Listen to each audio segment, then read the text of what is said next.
Okay, good morning, all. I've hit the record button. Let me share our screen. Go to our course. I pray you're all doing well and you had great Thanksgiving with family and friends. You ate to your heart's delight. Y'all still got leftovers. I still got leftovers, but now I don't know if I want to eat them now, except the cake. All right. Everybody, just a few announcements. So I want you to go to, am I recording? Yes. I want you to go to your announcement tab. This is our final week. Can you believe it? Of course, we're meeting today. Today's November 30th. This is our final virtual meeting, so we won't be meeting anymore. Today, we're going to do a fast track. We're going to get through we're going to discuss chapters 9 and 14. 9 is going to be about social activism, which was the last week. Getting caught up, and I believe 14 is about rituals. I'm going to talk to you about your final paper. The final paper will be due on December the 6th. The official last day of the semester, excuse me, is the 2nd of December, and grades are due for me to the registrar office on the 8th of December. Okay. Also, one last announcement, just another reminder as well. We have church history. My mind is just really gone. Church history next semester. We have Christian worship and New Testament. Thank you. My mind is just all over the place. I was like, wait a minute, I have them in my head. And I have the books. I'll send those books out to you. That was in your email as well, Mr. James. And I'm going to make myself a reminder because sometimes I will forget. Email you all the books and you can get those over the Christmas holiday. All right, everybody, let me change my screen real quick and we're going to talk about the final paper. And if you can see me scrolling on your screen, the final paper, you're going to work on that and you're going to find that located in week 9, in week 9. So I want you to, let's see if you can see me opening this screen. Let's see, I can see Mr. James. Can you see the final paper on the screen? Awesome, thank you. So just as a reminder for those who are watching the video and those who are here, for your final paper, you have 2 choices. You are not doing both. You're just picking one choice on the final paper. So the whole point here is this is a religious studies course. We are studying, and with study, we have to research. So the first choice is you could you could compare and contrast 2 religion or religious practices, and that will kind of take us from chapter 14. For example, in religion, we practice many different things. It could be a marriage, it could be a baptism, it could be some type of cleansing, whatever. So, or giving to the poor, giving alms. And I want you to pick 2 different religions. Okay, you're going to compare and contrast that. Or the second choice of your paper could be research. What we're going to talk about a little today is social activism within one religion. And you can see chapter 9 of your book. Always engage your book as well. The paper should be at least 5 pages. Make sure it's double spaced. Make sure that you cite your sources. Use MLA format. Make sure you have a clear introduction where you're introducing your topic. So either you're going to introduce the topic of social activism within, Islam, within Buddhism or whatever. Or maybe you're introducing the topic of marriage in 2 different religions, whatever. You're going to tell us and support details, and you're going to give us some research about those religions or the social activism within your paper. And then you're going to have a conclusion that will summarize what you found. Especially in the comparison and contrast, you're going to kind of say, this is what I found, this was what was similar, this is what this one didn't have, and this one had that. Make sure that you check your paper for any type of spelling or grammar issues, because there'll be some points deducted for that. Make sure you read over your work, and also make sure that you have a works cited page. So you want to definitely do research. It doesn't have to all come from you. And so make sure that you include your works cited page as the last sheet of your research work, okay? Make sure that it is at least 5 pages. Now remember that this final paper, it's the last assignment, and that will be due on December 6th. December 6th. Okay. Back to you. Good morning to our students that just joined. Let me share my screen.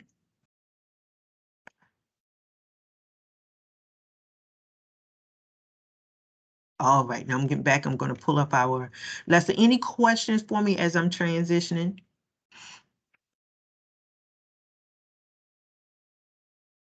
Okay. I went back and I think I got your discussion 8 questions on Dr. King and Malcolm X last week. You were very good. So we're going to jump right into, everybody, we're going to jump right into social action today.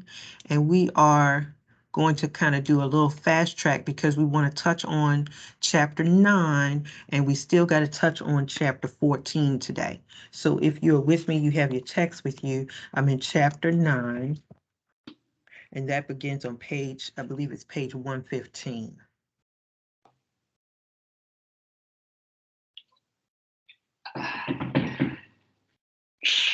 Okay, oh, everybody make sure you mute your microphones. Okay, so I'm on page 115 and 116 of your textbook, and I have a particular question for you. So we're going to start off with Karl Marx. Anybody heard of Karl Marx before? Yeah, see some head shaking, yeah. Kind of controversial a little bit there. Marx was a German philosopher, and he said, you know, when we try to define religion, it can be a little difficult to define, right? And this particular philosopher, Mr. Marx, said religion is the sign of the oppressed creature. He said the heart of the heart of a heartless world, just as it is the spirit of a spiritless situation. Marx saw religion as a force that pacified the poor, enabling to accept their plight in life. He said it allows the rich and privileged to ignore the needs of the poor. All right, y'all, let's pause. Well, here's my question there at the bottom. What do you think about that? Karl Marx was a German philosopher that really ruffled a lot of feathers. You can open your microphone. What do you think about that? Do you agree or disagree with Mr. Marx?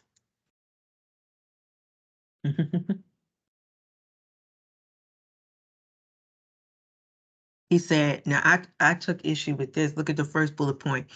This philosopher said, religion is the sign of the oppressed creature.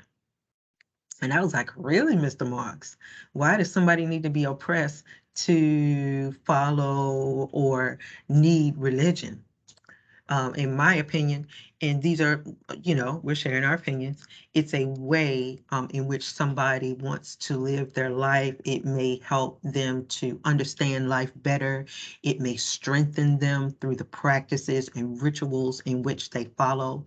But Marx had this really dogmatic approach, a real negative approach to religion. And sad to say, this is just my opinion, he had a lot of influence on individuals as well. Okay. Anybody else want to jump in there before we go to the next part? Professor, I think that when Marx and Freud were in the same vein, Freud too. similar thoughts, and it seems like they were speaking on their society that they were in. That's what they thought their society, because you know Germany back then was, you know, a pretty rough place. So that's what I think every time I read a quote from him or Freud. It was that was their environment, and that's how they then saw it. They saw that the only thing that could help the poor man was religion, and the rich man had money and status and everything. Yeah. Reverend Marshall, I think I heard you. Yes, ma'am. I think that he's just not a religious man. He doesn't believe. No. Yeah, he's not a believer. So, he's not on our side. Not at all. If you look at, very good. If you look at the bottom of page 115, the top of 116, Marx says he saw religion as a force that pacifies the poor and the oppressed, enabling them to accept their lower status in this life and to hope for a better future, in the afterlife in heaven. According to Marx, Freud, and others, it is promulgating false beliefs that religion allows the poor to accept their lot, the privilege to ignore the needs of the poor, and both to refrain from revolt or the fight for justice. Let me finish that paragraph. He said, or religion is thus a passive force whose otherworldly focus allows individuals to ignore the needs of others. Yes, so Marx definitely, if we could say like he was on I don't know if you would say a left, but he was like really on a extreme, really on the extreme side. But you know what? You do still see these views that some people may see the person as following religion, like, oh, well, that person needs it to uh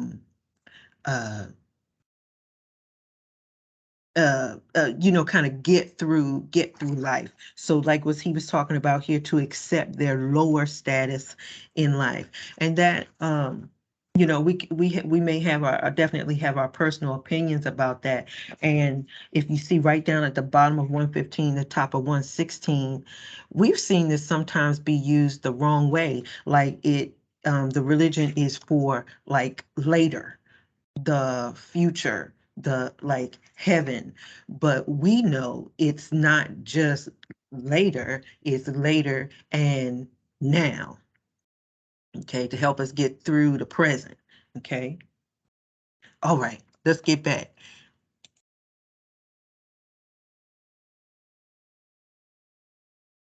Okay, let's get back to Marx. Let's keep moving. Let's talk about social activism. Last week in your discussion, you did very well with comparing and contrasting Christianity and Islam, and how Dr. King and Malcolm X looked at social activism through the lens of their religion. And so social activity is really central to every religion. Mostly every religion wants to make their society, excuse me, everybody, to make their neighborhood, to make their mosque, their temple, their church, to make something better. In many, if not all religions, there is some type of focal place where they gather, whether it is the synagogue, the church, the mosque, a temple, whatever it is, right? And if that temple, that church is found within society, they want to make sure that they can assist people somehow. And, each religion is going to do it a different way. They may have food programs, they may have tutoring programs, they may do missions, but they may be doing it in different ways. But the whole point is, in many, if not all religions, there's some type of component to bettering the world around them, to relieving discomfort of people. Okay. And y'all stop me along the way if I'm moving too fast, if you want to jump in, if you have an idea. Okay, let's get in and talk about Dr. King and Malcolm X. This really came from your discussion, so I won't hang on this for too long. But Dr. King, we are very familiar with him, especially growing up and working within the Black church.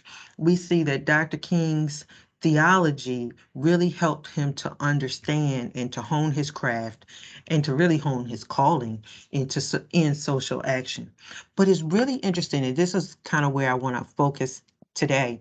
It's really interesting that even though Dr. King, I'm on page 117, 118 of our book, even though Dr. King, Baptist minister, Dr. King got a lot of examples of social action and nonviolent resistance to social change, not from a Christian minister or bishop or whatever, but he got that through Gandhi. And I thought that was really, really interesting. Um, uh, if you see right at the bottom of page 118, it says, through Gandhi's example, Dr. King began to see Jesus's primary teaching of love as the basis for action. So it says, King finished graduate school, convinced that the most powerful weapon for the oppressed against social injustice, is nonviolent resistance. That's down at the bottom of page 118. So I just want to pause right here and just pull out how interesting it was that Dr. King, yes, he never lost his Christianity, his background, or anything like that. But it was really interesting that Dr. King, in formulating his ministry and social activism, he started with, or he was impressed with, Gandhi. Anybody else found that to be interesting?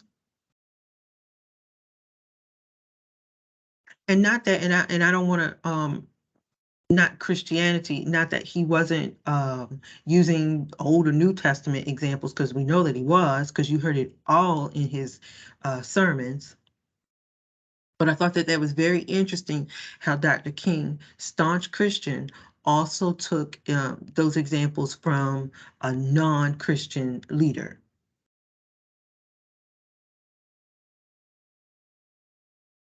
Didn't he, the nonviolent was taken from Gandhi. That was the Correct. method that Gandhi used, and Dr. King took that on as that would be the method that he used to deal with the problems here. Correct. Right, that was his method, rather than um, going and getting guns and beating somebody up. But Dr. King's whole message was, y'all, we're going to have to do non-violent resistance. So we're not going to take your bus. That's non-violent. You know, if you're trying to come for us, we're going to sit down. We're not going to beat you up, you know. Mhm. Right? And nonviolence can't, for having lived through that period, Yes, it is really powerful. yes. Because your natural inclination is to meet violence with violence, and to restrain yourself, and to you don't meet it with the same force. That's powerful and sends a powerful message. Yeah, that's a very good, Miss Gloria, and we can kind of pause here as we bring in Malcolm X and Malcolm X's view, as he was calling blacks out of the oppression. It was, look, all right, if this isn't working, we're gonna have to do something different. If you see there, I think in the fifth or fourth point that I have here on the screen, he called for blacks to come out of oppression. He called for them to reject the discrimination that they were under by any means. Y'all remember that phrase, by any means necessary. He said, do nothing unto anyone that you would not like have done unto yourself, and to seek peace and never be the aggressor. He said, but now this was the other thing that he didn't like to turn the other cheek kind of scripture, right? But he said, if anyone attacks you, I'm not going to tell you to turn the other cheek like the Christians did. And so I don't have to tell you, but that's, you did get a lot of tension between those sides in terms of social activism and how we're going to work this thing out. Anybody want to jump in there before we move on? I love the discussion post.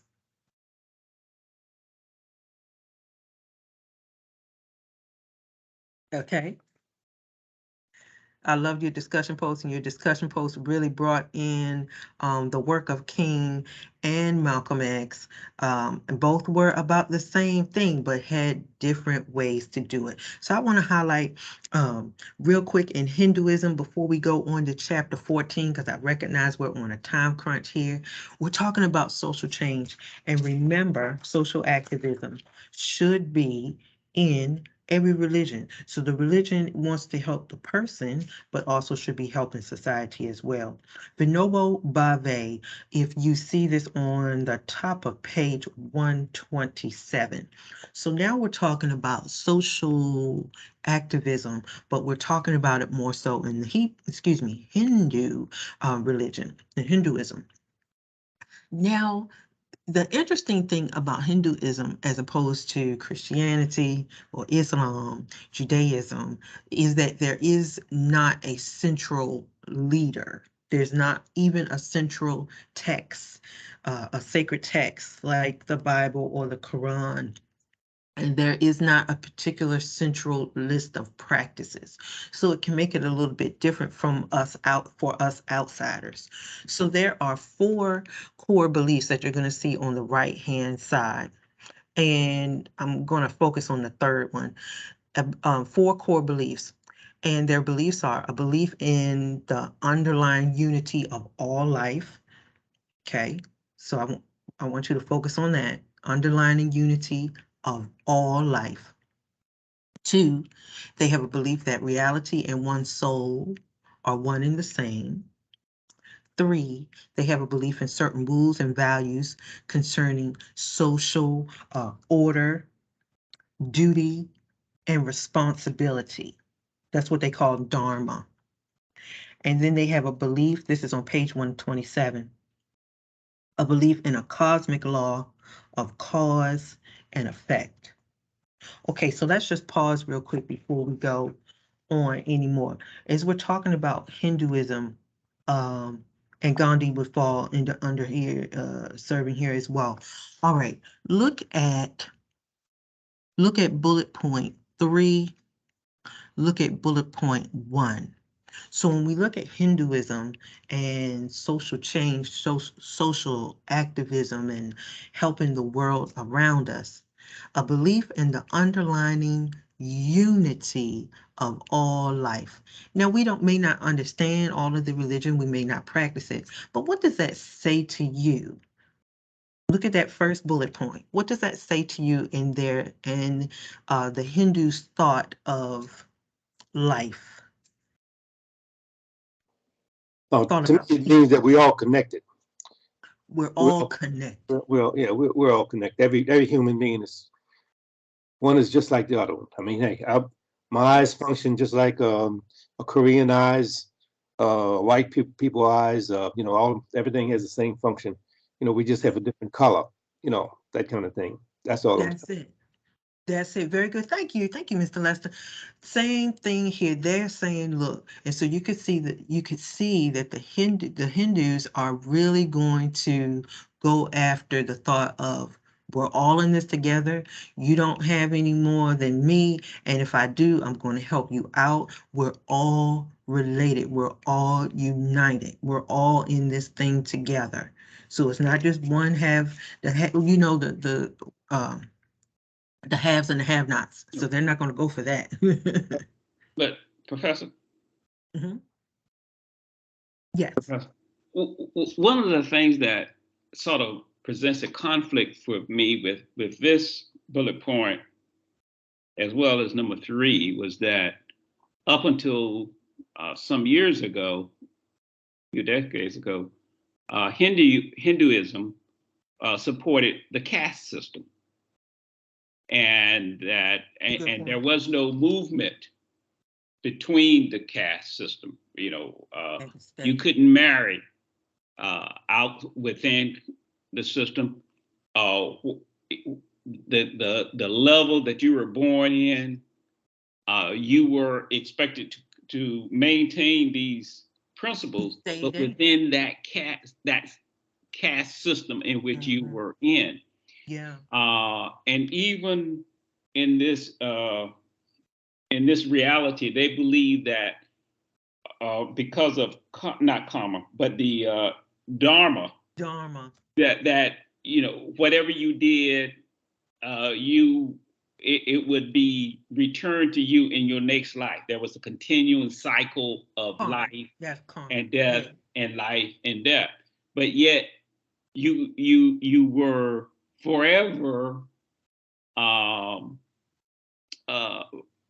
forever in that caste system that you were born in. So there seems to be a conflict, at least in my Western eyes, Right. if you would, Right. and how the religion supported both. Now, of course, in Christianity, we see some of that same conflict with some of our brothers and sisters Sure. who were very stringent slave supporters, and even today.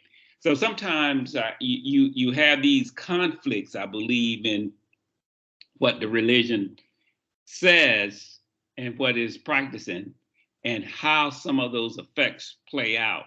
And if I can go back for a moment, Sure. I meant this, should have said, I think it was part of the problem that Karl Marx saw in that there were some practical places, or not practical, actual kinds of places where you saw religion being used as that escape to not Yes. move or to resist. But of course, we know Right. religion does the same thing on the other side, where it's in many cases when we see Malcolm X and Dr. King, it motivates you to move.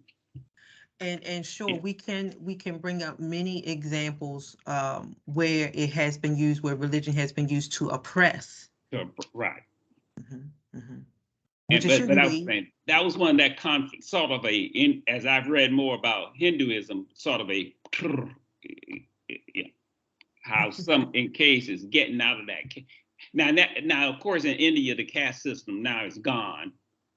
But what I've also read that even though it's officially gone, But there's there's a mental hangover, if you would, yeah. where people who are born, in that system tend to stay in it, even though they don't have to. And you bring me to a good point. It is, you stay in that system even though they don't have to, because it's a mind thing. And we know how hard it is to renew our minds, right?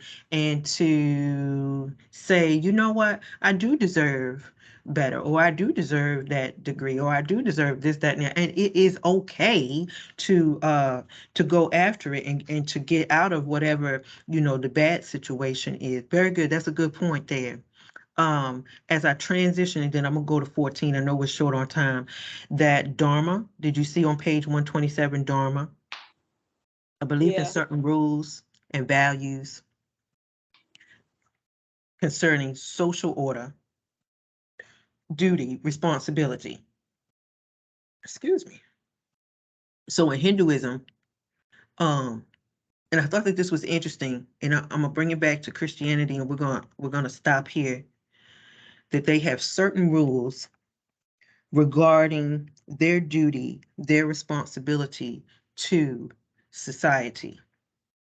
As I'm transitioning, do you think that Christianity is less strict or stricter than, let's say, than a Hinduism? When we talk about, and we're just talking about social action here, social activism, or even as we in your writings last week, when you talked about Malcolm X and how passionate he was. Not to say that Dr. King wasn't passionate, he surely was. But as we are doing this religious study And we're studying how different religions look at how do I, the person, serve in this religion and make my world better, make my community better. We know some religions don't get into, I don't know, I say religion, some religious groups, I'll put it like that, don't vote. They don't deal with the political process. And then others are, we want to go out and we want to affect change and things of that sort. Just a question as I'm transitioning to chapter 14. And I just put that out there as many of us do follow Christianity. Do you think that Christianity is not as strict with the followers' way on as in acting in terms of social action? Is it lenient? What you think? And I'm just pulling up our next lesson. You guys can go ahead.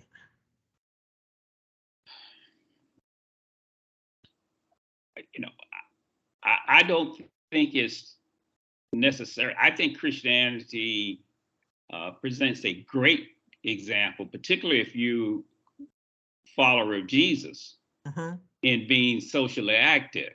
I think that what you may see is a training of people that they're not supposed to be involved in social action or but again, I'm not, I believe Jesus was actively socially. I think that was a lot of his concern was everything the conditions he did was in the social. Right. Yeah. Keep going. When George Floyd was murdered, you had the church really had to confront the violence and the racism. And I know a few white pastors who dealt with it in their pulpit, and they lost members as a result of it because they believe to a certain extent that that's not the church is not a place for social activism, whereas for the most part, most Blacks believe that's where it starts. That's where it started. There's no contradiction between that. As he said, Jesus was very socially active. So I think it's how they've been taught. We had taught that Jesus was, religion is liberation, and they don't get that. So it's interesting. And then if you go back to, and I know we're getting to chapter 14, you guys can go ahead to 14, hold your books open. Even if you look at Old and New Testament, the whole, oh my goodness, the whole thing was working within community, making it better, making sure that the individuals loved God first, but worked within their community to love each other, fed the orphans, took care of those people who were oppressed, took care of the widows. That is the charge to preach the gospel, to set individuals free. Even when Jesus comes on the scene in New Testament, he says, look, this is what it's about. We've got to preach the gospel. We've got to make sure that individuals are okay. And that is social action. That's the whole thing. I'm not sure. Even when we go into the book of Acts and you see the new church is forming, they took care of each other.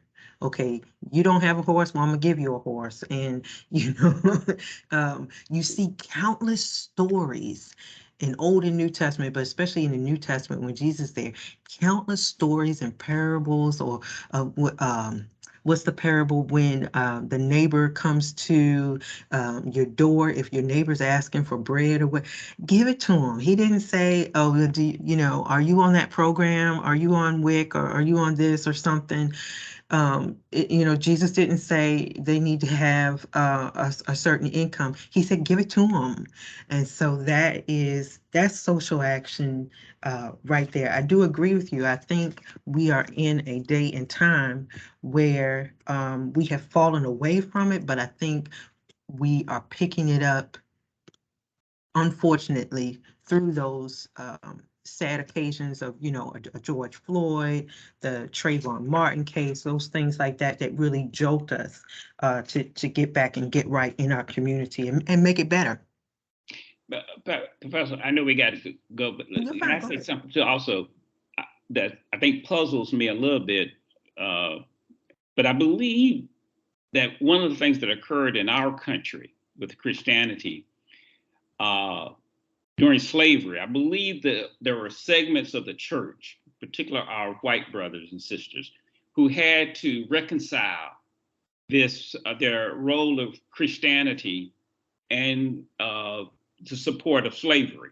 And I think one of the methods, appears to me that one of the methods they did that was to separate the two, to compartmentalize the two. I can go to church and be a Christian, and I do that over here, but I can also support this institution of slavery, and I do that over too, and not let the two meet, and to call it not being political, or instead of social action, not being political, and by saying we are not political, that gives me room to support Christianity and also support slavery at the same time. Right. And I think that did a lot of harm to the church being able to have its rightful role in social action. So that's where you get into the area where, you know, even where Marx was saying that the religion could be used to oppress individuals. And so those individuals, you know, in that particular example, did not use the Christian religion, as we're talking here, to liberate the person. And in this case, an enslaved African, it was not used to liberate them or to set their mind or their spirit free. It was meant to, you know, hurt them. And there Keep were them in other place. religions like the Quakers that were very socially active at that time. That's right. Yes, yes. I think America, as from the beginning, the religion is so much a part of the capitalist system. They have had forever. If we look at all the issues going back, they have never been completely separated. And even to the point that, you know, they had to justify slavery, but it contradicted the religion. Well, they created the slave Bible for the slaves, so they wouldn't question. Things out. Right. You know, Exodus was taken out. You know, you don't need to be reading about how slaves were freed. And throughout society, our money system, capitalism, is at the root of many of these issues. You know, because you know, money comes before anything in America, it seems sometimes. That's so true. So true. So true. Money, money, and more money, right? Right, more money. More money It's and more all problems. Everybody, I know we're kind of short on time. This is what we're going to do. I need you to, if you have your book with you, go to chapter 14. We're going to walk through a few things that I really want to talk to you about. Page 194 and 195. This is where I am. Okay, so we're gonna finish this discussion up quickly about rituals. Let's just stay right there on that word, ritual. What is a ritual? What would you say a ritual? We do them all the time.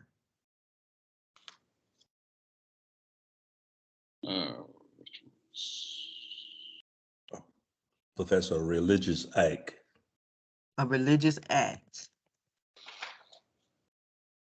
Is it a It could be- ceremony as well? It could be Ceremony, that as yeah. well. Okay.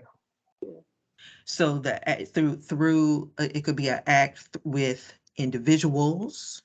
It could be an act, could be by themselves. This act may have witnesses with it. For example, if you are I'm on page 195. Professor, also, Yes. very often rituals will have some symbolism It does. that you're going through that represents something else that may have taken place that you want to remember or highlight or something. And so it's an outward thing that is done. The ritual is done physically, but as Mr. James says, it represents something else. So it could represent something spiritually, something that may not always be seen with the naked eye, some type of blessing or some type of inward happening within the person. Rituals not only reinforce the sacredness, I'm on page 195, the sacredness of the ordinary, but they also mark and interpret moments of extraordinary transition. I'm on page 195, the first column, first full paragraph, I guess you could say. Rituals not only reinforce the sacredness of the ordinary, but also mark and interpret moments of extraordinary transition. Isn't that something? So it is something that the follower is doing, but it marks something that has happened, something that's happened spiritually, maybe some type of transition between, the husband and wife. Now they are one, or through this child, or whatever it is. So in this particular ritual, let's say, for example, we're going to talk about Judaism. And I'm on page 195, the first column. So you have what occurs in Judaism, there's a ritual that occurs for teenage boys and girls. Anybody know what that one is? Judaism. Bar mitzvah. Bar mitzvah and bat Mhm. mitzvah. There you go. The BATMITZA. That's for girls. Bar mitzvah and bat mitzvah, I think for girls. Mhm. Correct. And bar mitzvah, make sure I spell it right, is for boys. And I do want to hang right here a little bit in discussion as we talk about ritual. I'm down at the bottom of page 195. How we doing? Ooh. Okay, so in Judaism, around adolescence time, I think as the boy 12 of is it I think it's 12.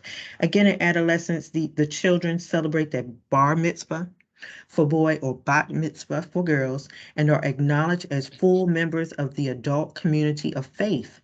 And they begin to take responsibility for their own participation in that community, and it signals their acceptance of its norms and values. Let's just pause right there.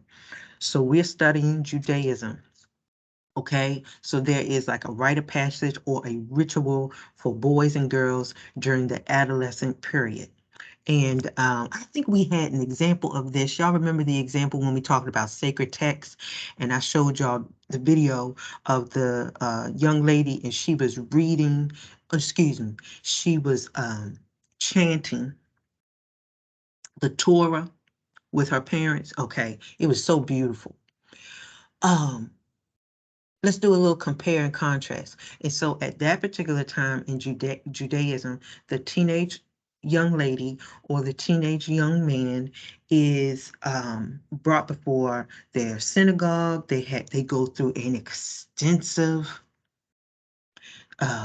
learning time. They learn, they're making sure that they know what they're doing. This is not something that we just going to throw you up there and do it. Y'all know how we had to do those recitations. So my question is, let's bring this back. Rituals. When we talk about, let's talk about adolescent rituals. I don't think, and I'm just running through my own head. I'm not sure if we have anything when we talk about Christianity, or maybe think about another religion as well, that takes the transition of childhood to adolescence so seriously. That in Judaism, for this child, teenager, is brought into full membership into the adult community of faith as they begin to take responsibility for their own participation in that community. Talk to me. What do you think about that? What does that say for you in terms of ritual? And if you have ever, is anybody attended a bar mitzvah or bat mitzvah? I heard they're beautiful. I've never been to one. Okay. So here's my next question. What does that ritual say to you? Even though you may not practice Judaism. Go ahead, Marshall, I see you. Yes. Mhm. And so, Professor, I think that if we had it and really strict about it, and I think that we do have it in the AME church, it's written down, it's in the discipline, we don't practice it. And so it's there, we just don't practice. These people practice it. It's their culture.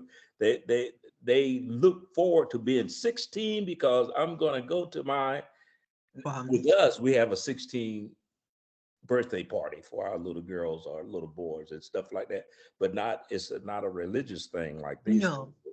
And I think that if we had it, or we do have it, if we practice it, we would have less killing in our community Amen. with our black boys on black boys. The black man, the black boys are killing, we're killing each other. It's not the white guy over there. It's not No. nobody else. It's No. us. And if we had it, I believe it would be less. We'll have less guns and we'll have more peace. That's good. Go ahead. Professor, I think this is one of the things that we lost from our African heritage, because during some of my reading and study, in most of the African communities, there was a process for Yes, young sir. people to go through from being a youth to an adult. They had to go through a ritual, a process. And I think that is, as Pastor Marshall was saying, I believe that if we could, in fact, control the training of our young people, I think we would. I think we would be able to manage their movement into adulthood a little bit better. I think one of the things that we have lost, and even since integration, and I go way back to when we were in segregated society, more. As we have lost control of the preparation of our children, we are seeing much more of this looseness that's resulting in some of this violence that we're seeing. I believe it. I believe it. So it's interesting. If anybody else want to jump in there before we get to baptism and marriage, it's interesting as we hang our hats right here and studying the Jewish Religious Act is taken so seriously, Yes. where you're not just gonna get the dress and show up and get your hair done and look cute, or the young man got a new suit and he looks good and he got his hair cut. You know how we do.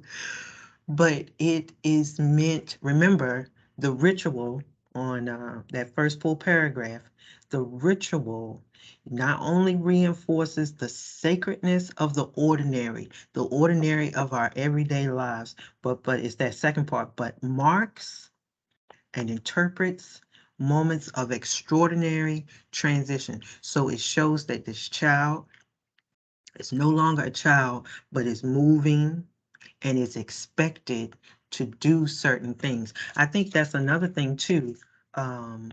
When there are no expectations put upon you, then you don't expect me to do anything. If Amen. you expect me to be here by 10, I'm gonna show up early. But if you say you come whenever you feel like it, might not come. It might not come to your event. Yeah. You know, Professor, it seems Yeah. that every society has something like that. You know, the Hispanics have the quinceanera for the girls, and Native Americans have something.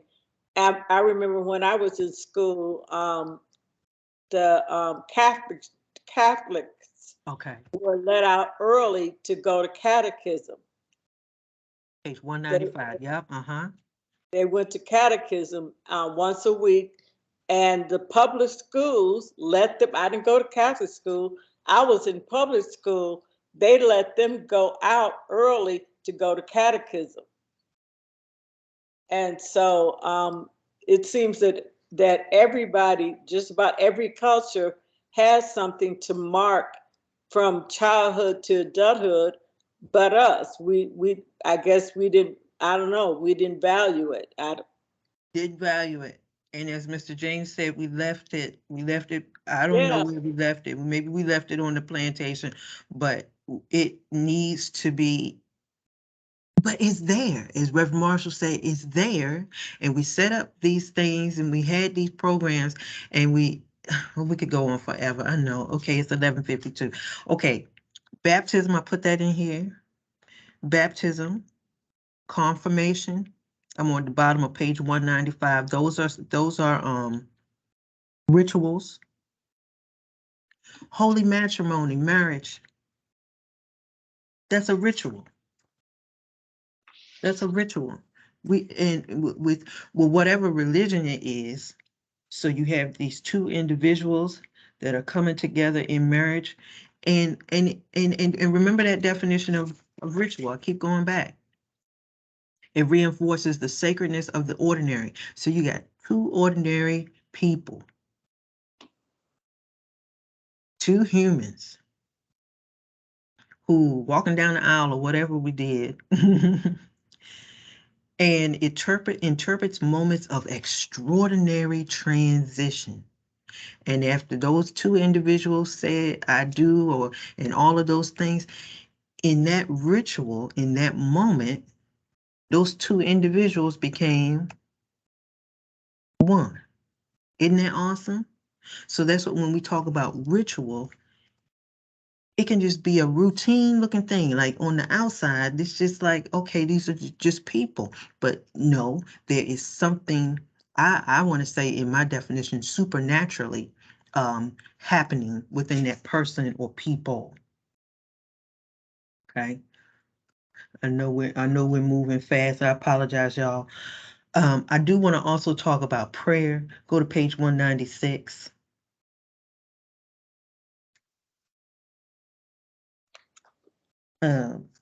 Prayer. I think we talked about this. Prayer can also be a ritual, for example, with Islam. Did we talk about that? I think I want to say a couple of weeks ago. Um, Making sure that the individuals are praying 5 times a day. Remember we said that? The Islam faith, they believe in giving alms, fasting during the month of Ramadan. Those are rituals. Those are going to be certain things that they have to do. I want to also add in there in terms of rituals. Let me put this in here. Oh, y'all see I got my other glasses on here. Communion or the Eucharist. Those are rituals, things that are done. It seems like it's ordinary. Well, it may seem like it's ordinary. I got some juice, right? But we pretend it's grape juice. And if we had the wafer or the bread, it seems ordinary, but it is a ritual that is happening within that Christian church to symbolize the body of Christ and the blood that was shed. All right. And I know I'm trying to move fast, y'all. We talked about rites of passage. I'm on page 198 and 199. Y'all already jumped into it, rites of passage, and some of those things have been definitely lost, but it doesn't mean that they have to be lost forever, right?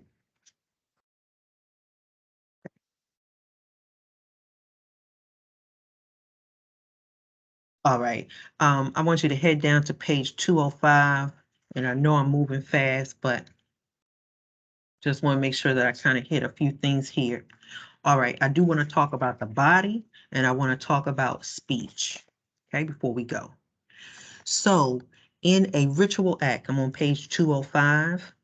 One of the philosophers or one of the scholars, Catherine Bell, she said that fundamentally, a ritual activity lies in the ability to have people embody assumptions about their place in a larger order of things.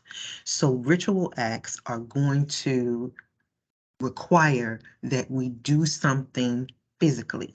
And you see me going like this. Maybe we're getting down to pray. Maybe there's a physical posture that we have to take. Remember I talked about the communion? Well, that's physical because I got to put it in my mouth. I got to chew it up. I got to drink the juice. Maybe there are physical objects that you have to hold. Okay, so when we talk about rituals, you know, even in a ritual act, your wedding or something like that, it is very physical. The dress, the attire means something. Even I'm looking down at Marine, right? It means something. So the person, the husband or the wife will put that on the wife or the husband's hand, their physical hand. Okay. So the body is involved. And then let's talk about on page 207, the mouth. What do we say? So there always got to be, the body is involved with a ritual and your mouth is involved with a ritual. You got to say something. You may confess something. You may have to make vows. For example, we may have witnessed baptisms. Let's go back to one I got in the chat, a baptism. Okay. It is very physical because we got to have the body there, right? Either you're going to be immersed or sprinkled. So I got to put it on a body, or the body has to get in the water. Now, the body doesn't just get in the water and we get back up. Are there some words that are going to be said? Pastor Marshall, you got your discipline? Yeah. Baptize you in the name of the Father, the Son, and the Holy Ghost. Right. But wait, even before you got there, Pastor, Mm-hmm. go back to the beginning. You know how it is. We got a whole long part that we have to say. And is the, and whether it's the, let's say it's an adult that's going to be immersed, that adult has to confess and speak before to make sure that you, the pastor, make sure that they understand the gravity of this situation. So there are certain things that that person has to confess and say before we get into the water. Okay, so that's what we mean by speech acts. And so there also, and also I want to go back to the baptism, as well as we can pull this for marriages.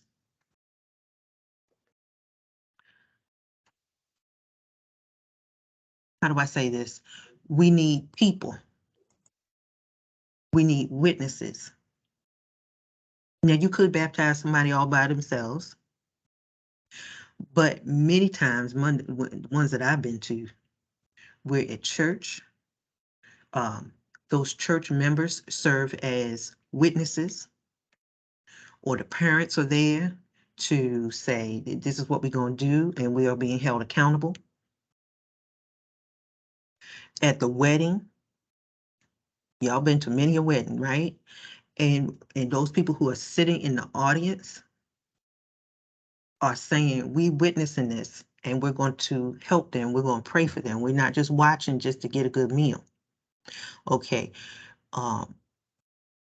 Going back to the tabernacle, there were Specific rituals. Very good. Okay, thank you, Mr. Lee. Going back to the tabernacle, there were specific rituals. Yes, there were regarding the dress, the adornments, their performance of their duties. Yes, it was. Very good. Thank you. So ritual is nothing new. Ritual is what we should be doing in all religions. And so what I want you to focus on the next ritual you partake in.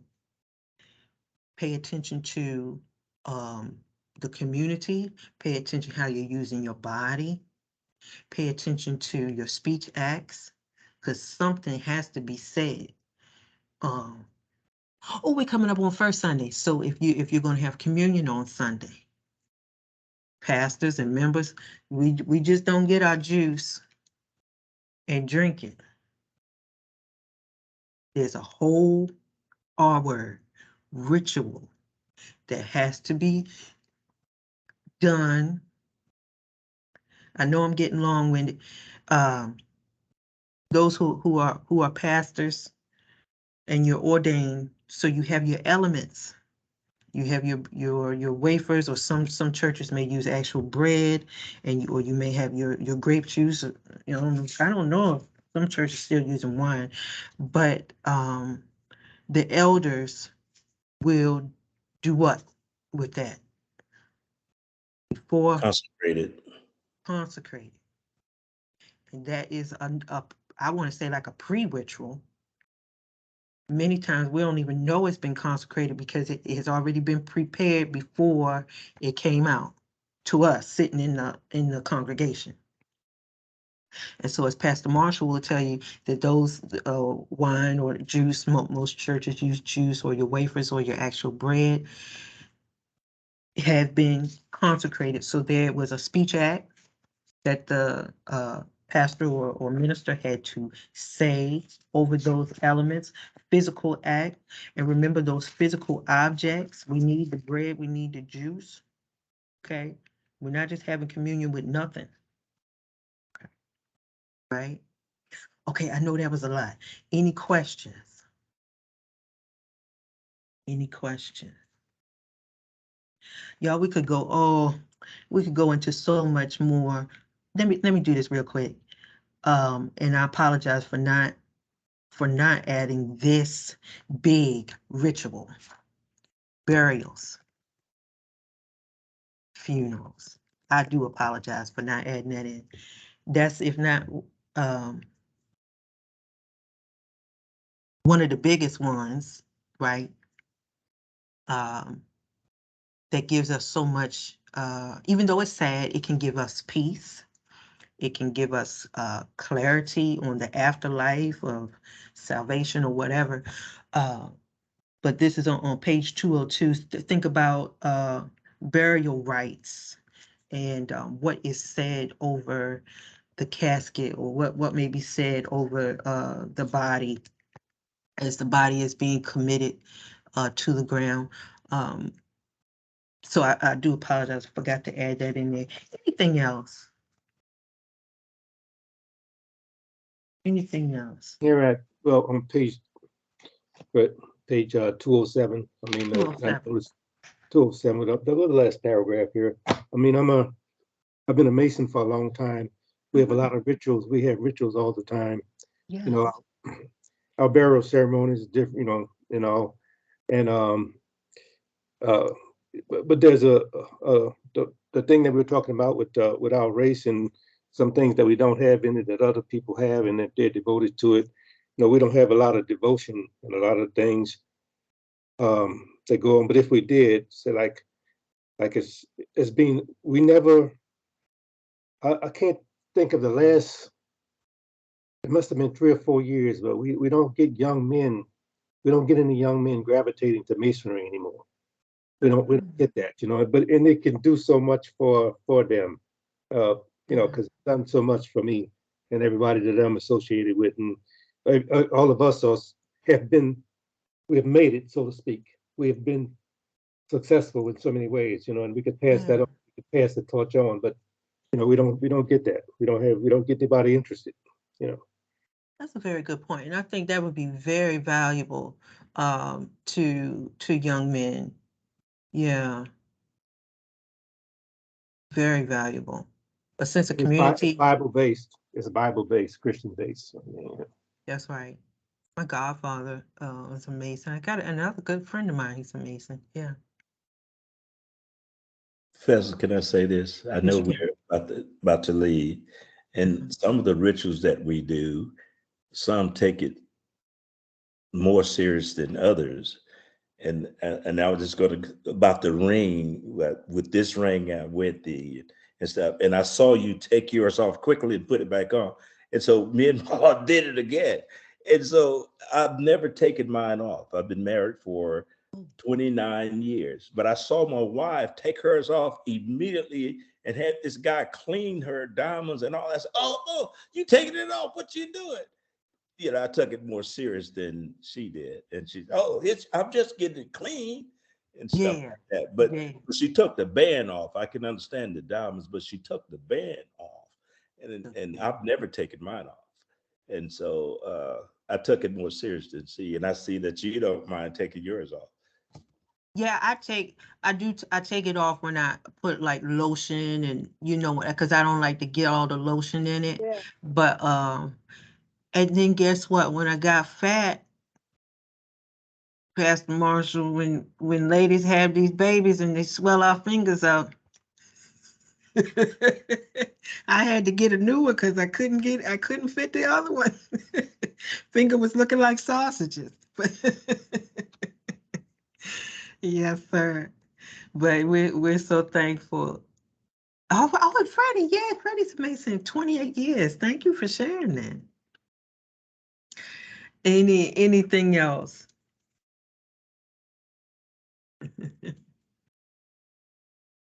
All right. This was a wonderful discussion. And when you think about ritual activities as well, I know we this is our last day, but pay attention to the next ritual you attend. And how people interact with it. I do agree, uh, as Reverend Marshall said, some will have this first Sunday for us. We'll have communion on Sunday, and some you can see with it's just like a snack. Others you can really see that this is something personal. This is not just food. It means so much more. We see it at funerals. We see it at weddings. I don't know where sometimes the wedding is, what's the word, y'all? I don't want to say not sacred, but I don't have a good word. Like Superficial. maybe superficial or like a joking around when it's heavy, it's weighty, it's holy, and it's something supernatural happening between two people. Yeah, it's for life. It's for life. Yeah. Professor, and I know we have to go, but I think a lot of this, even if we get back to the early part where we're talking about the rituals with the in Judaism, bar mitzvahs and bat mitzvahs, part of it, I believe, it has to do with how we are training people, young people today. I believe it. We're not even making it. Education isn't even serious anymore. If you just say regular school, public school, Right. Sunday school, church school, Right. there's just not that, as Reverend Marshall was saying there, seriousness about this preparation, this life preparation that I'm getting through. Everything has become a game, a joke, Right. something to do. It doesn't matter. Or as the young folk would say, it don't mean nothing. Don't mean nothing. Right. But it does. Mm-hmm. And that's where we've got to develop that intensity, that it does mean something. Mm-hmm. It does mean something. And that's where, I think we all have a consensus where we've seen rituals be watered down, be deduced to something. I'm sure every funeral is different, but you see some and it's like, what's going on here? Was the person even prepared to preach, or what are we saying over this deceased body? This is inappropriate, those type of things. And I know we can go on as we become observers.